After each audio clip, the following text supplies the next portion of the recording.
Aparıcı Lətafət Ələkbərova keçmiş həyat yoldaşı Nicat Cəfərzadənin onunla bağlı dediyi 13 il qızımı görməyə icazə vermədi sözlərinə etiraz edib.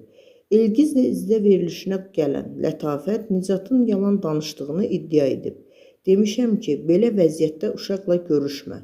Demişəm, qarışıq həyatım var, uşağı götürüb aparma.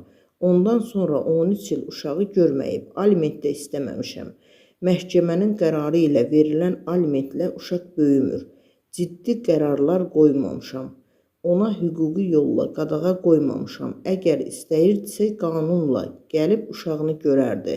Problem özündə olub, başı şəxsi həyatına qarışıb.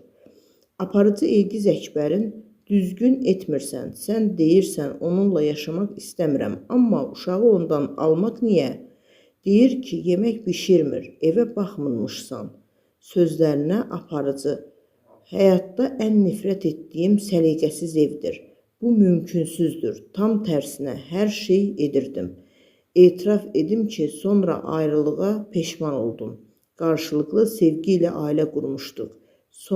Sevgi sonra nifrətə çevrilir cavabını verib.